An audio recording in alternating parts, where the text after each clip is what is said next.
Ya, Pak Walu ya silakan.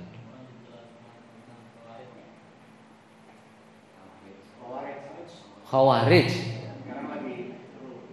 Seru Khawarij. Saya nggak denger serunya ya. Jadi satu orang butuh dia Khawarij, satu yang lain butuh ini. Kita orang awam bingung juga. Oh, gitu. Nggak tahu saya ini kurang, nggak punya medsos. Mau bikin medsos sama istri nggak boleh. Makanya nggak punya medsos, nggak punya Facebook, nggak punya Instagram. Jadi nggak tahu yang lagi trending itu apa, nggak tahu. Yang lagi rame apa gitu. Mending baca buku sih. Jadi saya lebih senang baca buku daripada ngurusi medsos, nggak ada habisnya. Baik, nggak apa-apa.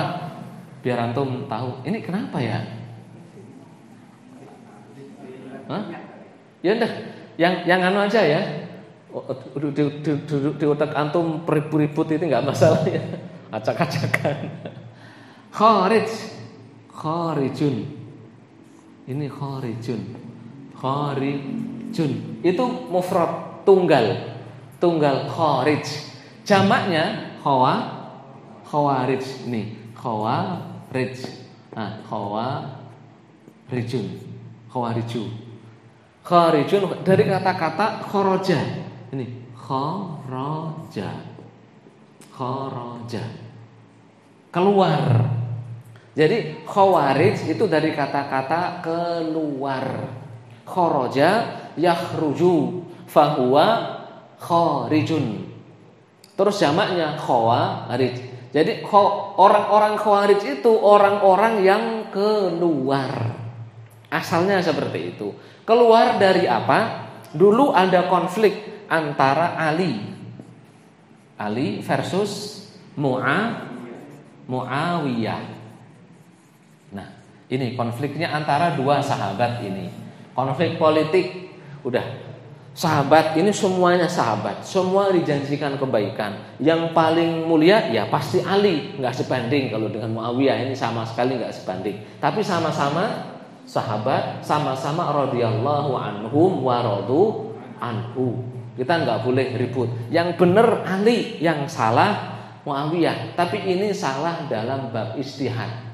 Ini menurut jumhur ahlus sunnah, yang benar Ali, yang salah Muawiyah. Dalam masalah politik manusia, sahabat juga manusia, ada benar ada salah. Tapi kita nggak boleh mencela, mencaci Sayyidina Muawiyah, nggak boleh. Ada konflik. Konflik ini berakhir dengan perang. Perang namanya perang Siffin. Nah, perang Siffin. Dalam perang Siffin ini tentaranya Muawiyah terdesak, hampir kalah.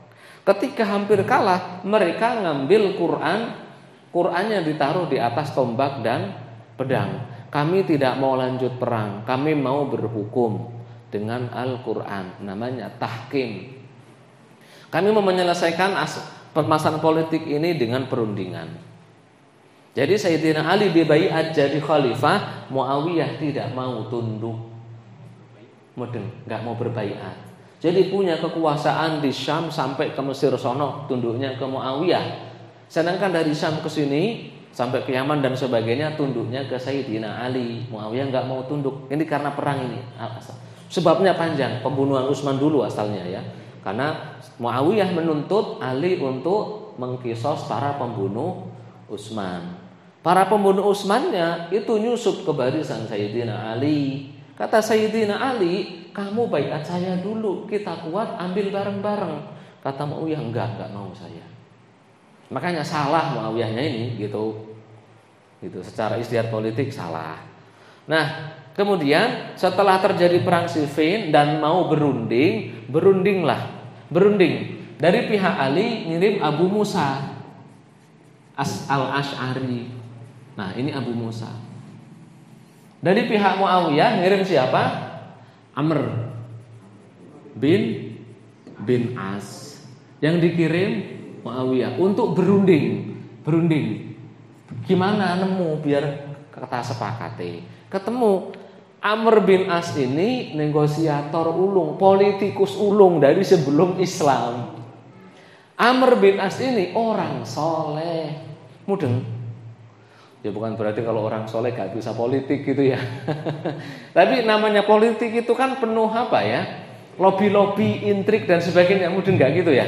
Nah, jadi soleh saja itu gak cukup jadi politikus. Makanya saya lebih mendukung biar orang-orang yang nggak terlalu soleh amat ke politik. Soleh tapi nggak terlalu soleh amat. Yang soleh amat biar jadi ustadz, jadi kiai gitu, menekuni ilmu syar'inya. Sekarang kan kebalik, ustadz lulusan Timur Tengah malah terjun ke politik semua gitu. Giliran jadi ustadznya banyak yang nggak mendalam ilmunya kan gitu. Intermezzo sebentar. Akhirnya ketika berunding menang siapa ini? Menang Amr bin As lah, iya kan? Makanya nggak ketemu kata sepakat. Jadi Muawiyah independen, otonom, gitu. Terus Abu Musa ya kalah, ya wes. Jadi Ali nggak bisa memaksa Muawiyah untuk gabung ke kekhilafahan. Jadi seolah-olah ada dua penguasa zaman itu, Ali dan Muawiyah. Ada golongan yang tidak setuju dengan perundingan ini, nggak setuju. Akhirnya keluar dari kedua golongan ini, keluar dari Ali, keluar dari Muawiyah. Karena keluar itu disebut kharaja, maka disebut kharij. Orangnya banyak, khawarij. Bertempat di daerah Harura.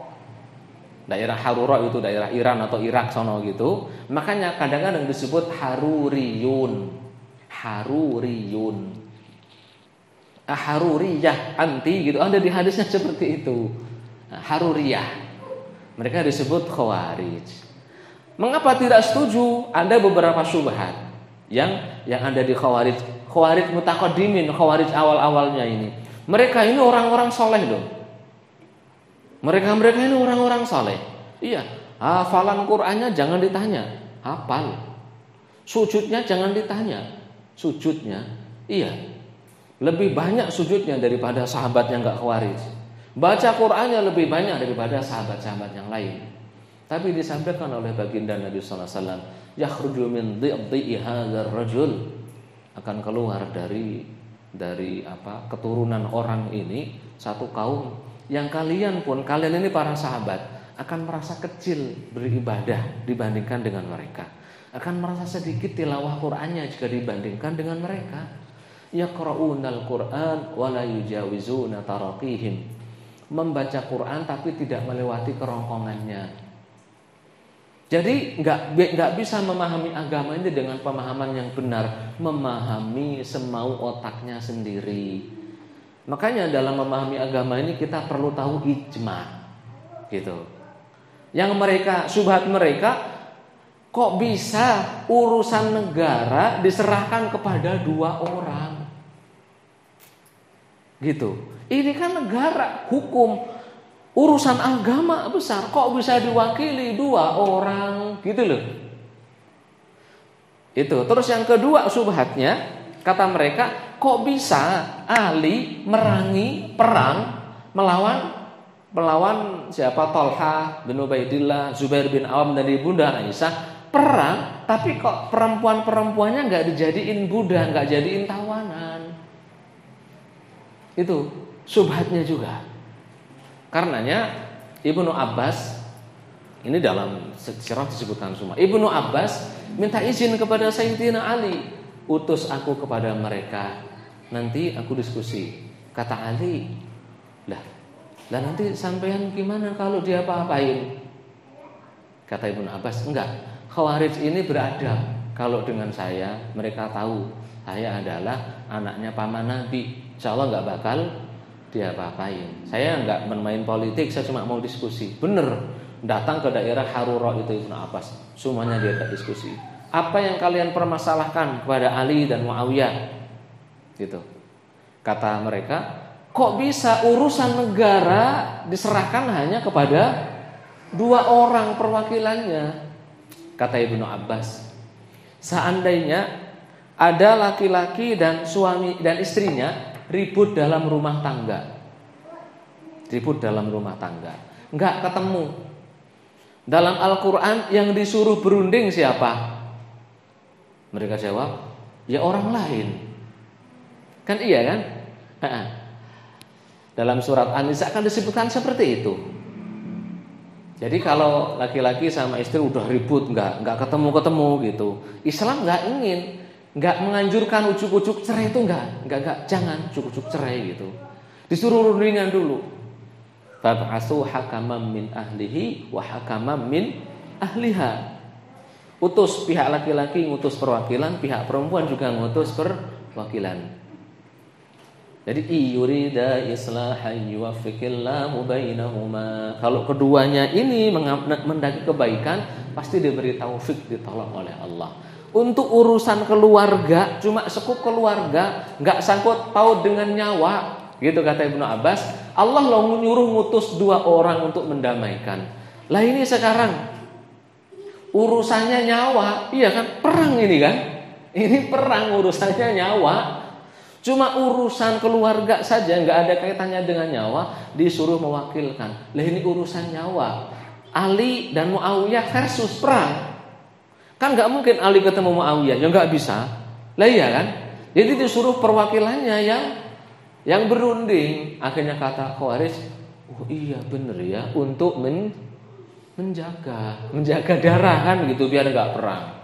Lah terus, lah kenapa kok Ali perang? Kok nggak perempuan-perempuannya nggak jadiin budak? Kata Ibnu Abbas, kalian itu kok yang ngawur. Ali perang sama siapa? Sama ibunda Aisyah. Di Khawarij itu uniknya, Khawarij itu beradab. Khawarij zaman dulu ya, beradab. Makanya Bukhari, Muslim, ulama-ulama ahli hadis itu kalau perawinya Khawarij masih diambil hadis. Karena Khawarij gak boleh bohong. Beda dengan Syiah. Kalau Syiah itu menghalalkan bohong, namanya taqiyah. Jadi kalau perawi dibilang Syiah gak diambil hadisnya. Dhaif gitu. Kalau Khawarij enggak. Karena kalau bohong itu enggak, mereka enggak mau bohong. Khawarij itu enggak mau bohong. Gitu. Jadi dibilang, kamu kok yang ngawur kalian. Nah, Ali perang sama Aisyah. Aisyah itu siapa? Istri Nabi. Nah, istri Rasul. Kalau kalian jadi Ali, apakah terus kalian ambil Aisyah sebagai budak, kalian gauli? Ya enggak mungkin, kata Khawarij. Yang benar siapa? Kalian apa Ali? Ya Ali. Iya kan? Masa mungkin istri Nabi jadiin budak, digauli? Boleh enggak? Jangankan jadiin budak, dinikahin baik-baik itu loh, boleh enggak? Enggak boleh. Iya kan? Wala tankihu azwajahu min ba'dihi abada. Jangan kalian nikahi istri-istri Nabi setelah Nabi mati. Iya kan?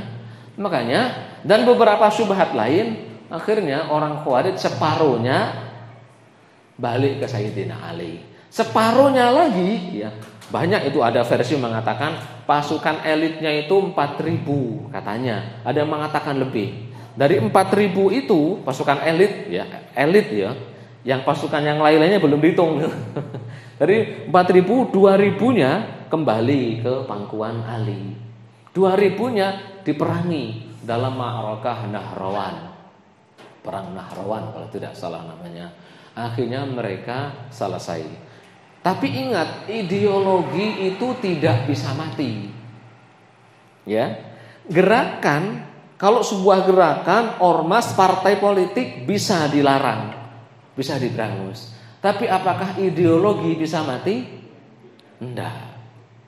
Enggak bisa mati. Ideologi yang di negara ini yang sudah dilarang, jangan kira enggak ada. Masih ada. Karena ideologi tidak akan pernah bisa mati. Gerakannya bisa dilarang di suatu negara. Ya tergantung dengan pengambil kebijakannya. Jadi kalian kita semua ini harus pintar-pintar milih pemimpin di sini nih. Gitu Pak Saranto ya. Tadi Pak Saranto kan mau memohon pemimpin yang adil gitu. Siapa yang pemimpin yang adil di sini? Enggak adil kayaknya ya. Enggak adil kayaknya dia. Iya. Seperti itu. Ya, jadi ideologi enggak mati. Mereka ini akhirnya mentajnid. Tajnid itu istilahnya, istilah untuk mempersiapkan seseorang menjadi fisik kuat gitu. mentajnid 3 orang untuk membunuh Ali, Muawiyah, dan ini Amr bin As. Itu gerakan Khawarij di bawah tanah. Karena sudah secara gerakan sudah habis mereka kan, tapi masih ada kaderisasinya itu jalan terus gitu di balik tembok, di balik layar pengkaderisasi. Mengkader 3 orang yang paling kuat, paling pintar, paling soleh secara mereka, hafid Quran semua itu. Jangan dikira enggak hafid Quran. Ya hafid Quran. Nah, hafid Quran tapi didoktrin Ali ini kafir. Muawiyahnya kafir. Amr bin As juga kafir. Sahabat juga pada kafir. Kenapa? Karena berhukum dengan hukum manusia ini. Kemudian doktrinnya mantap. Doktrinnya kafir, halal darah. Doktrinnya seperti itu. 3 orang ini yang berhasil melaksanakan tugasnya adalah pembunuh Ali. Yang berhasil. Pembunuh Muawiyahnya pas nyadar gitu. Ketusuk sekali bagian pinggangnya, pinggang bagian bawah, ketusuk sekali, udah menghindar terus akhirnya ngelawan, ganti terbunuh yang Khawarijnya. Yang sini Ammar bin Asnya lagi apa? Lagi benar-benar siaga, diserang menghindar langsung dibabat ganti mati. Jadi yang berhasil siapa? Sayyidina Ali lagi mau sholat. Sayyidina Ali itu kalau sudah mendengar azan lupa dunia. Pikirannya hanya akhirat. Itu sejarahnya. Baca aja sejarah bagaimana Sayyidina Ali kalau dengar azan. Pasti udah lupa dunia.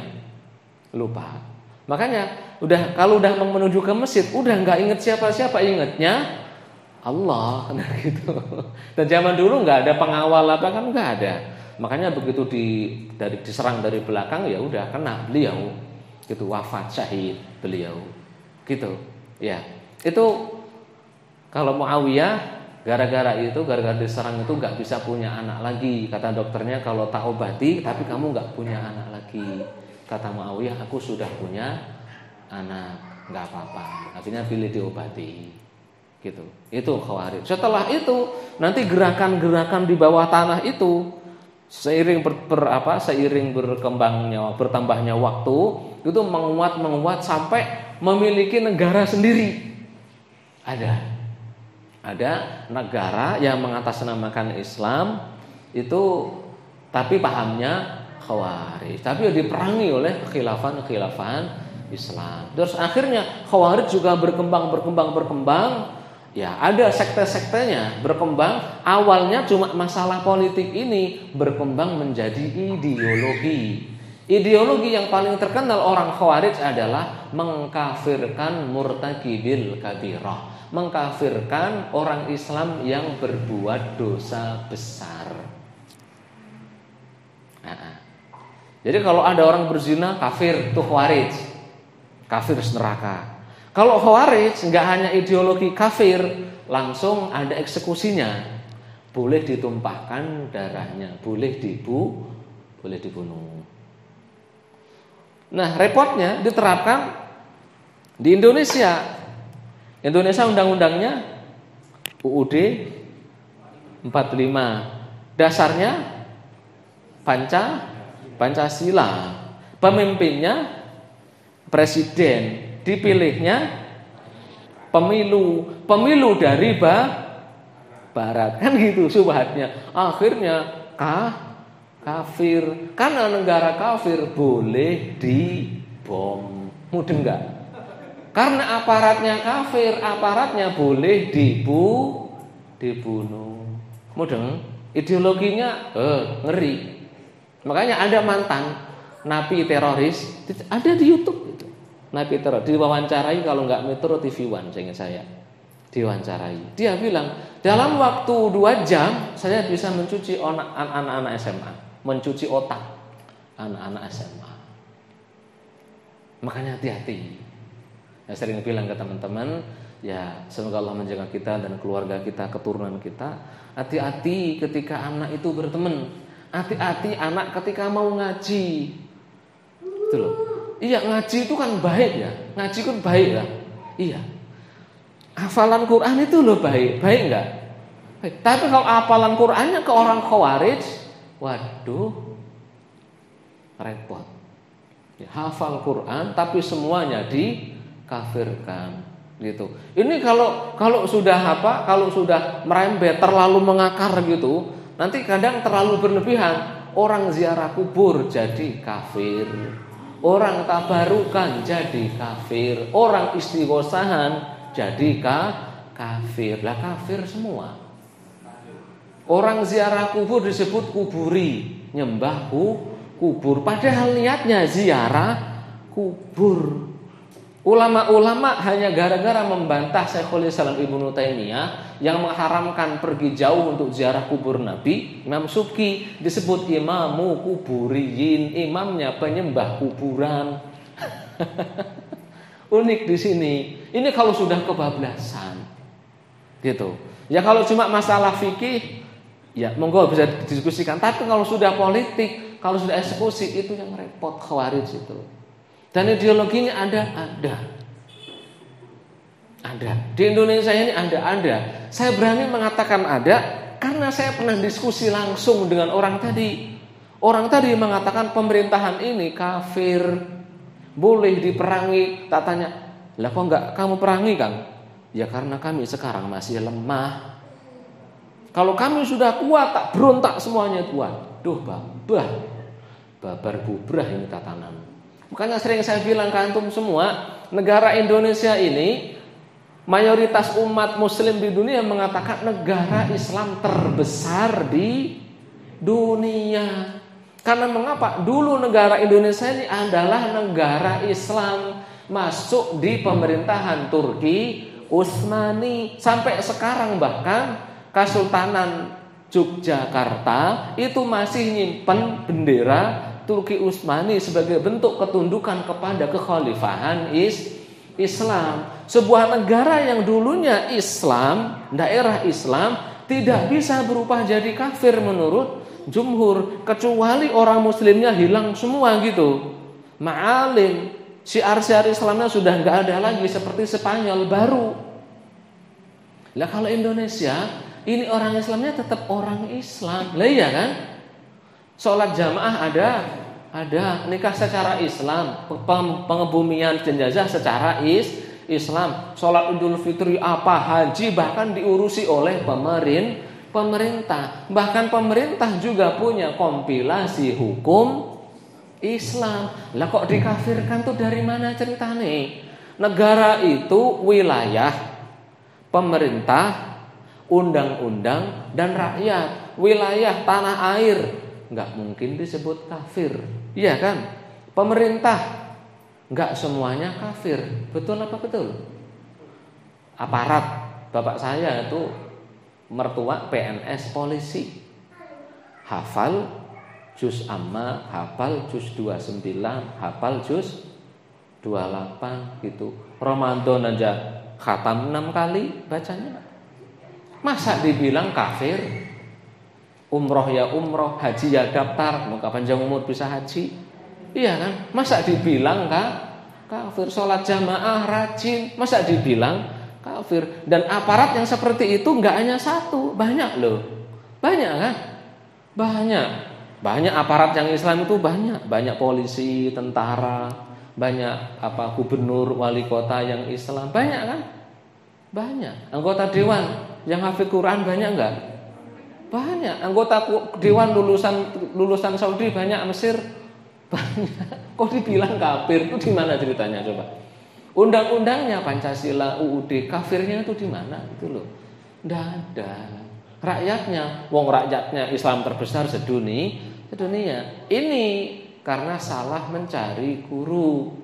Karena dari zaman dulu itu para ulama mengatakan, Ibnu Sirin dan yang lain-lainnya mengatakan, inna hadzal isnada dinun fanturu amman ta'khuduna dinakum. Ini agama itu, sanad ini agama. Kalian itu lihat kalau cari guru ne sopo, gitu loh. Nah, kalau cari guru lihat gurunya itu siapa. Memahami la ilaha illallah. La ilaha illallah itu sudah dipahami dari zaman Bahlak, sudah paham. Dari zaman sahabat, tabi'in, tabi'ut tabi'in, itu semuanya sudah paham makna la ilaha illallah. Gak boleh ada mengklaim orang gak ada yang paham makna la ilaha illallah selain saya. Gak boleh seperti itu. Imam Nawawi, Ibnu Hajar, As-Suyuti, Al-Bajuri, Al-Laqani, Ad-Dardir, itu semuanya paham makna la ilaha illallah.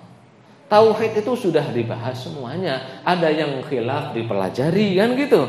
Mana khilafnya, ada yang sepakat dipelajari. Itu maksudnya khawarij.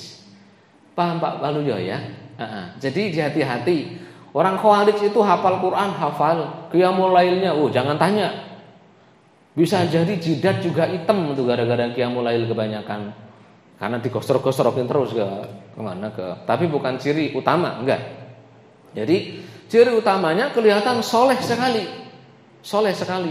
Tapi ketika menafsirkan agama ini ngawur. Enggak mau merujuk kepada para ulama. Itulah mengapa Imam Syafi'i sampai enggak tidur semalaman. Sehari semalam gitu ya, menghatamkan Quran 5 kali untuk mencari dalil ijma'. Wa may yattabi' ghayra sabilil mu'minina nuwallihi ma tawalla wa nuslihi jahannam wa sa'at masira. Wa may yushaqiqir rasula min ba'di ma tabayyana lahul huda wa yattabi' ghayra sabilil mu'minin. Siapapun yang bertentangan dengan Nabi, sengaja menentang Nabi, setelah datang petunjuk dan mengikuti jalan selain orang Islam, kami palingkan dia kepada jalan kesesatan dan dia akan masuk ke jahanam. Nah, pentingnya belajar ijma'. Penting kita belajar agama itu melalui guru-guru yang tahu mana ijma', mana khilaf. Ya, kalau sudah ijma' kita nggak boleh ribut seperti itu. Pak Aulia paham ya?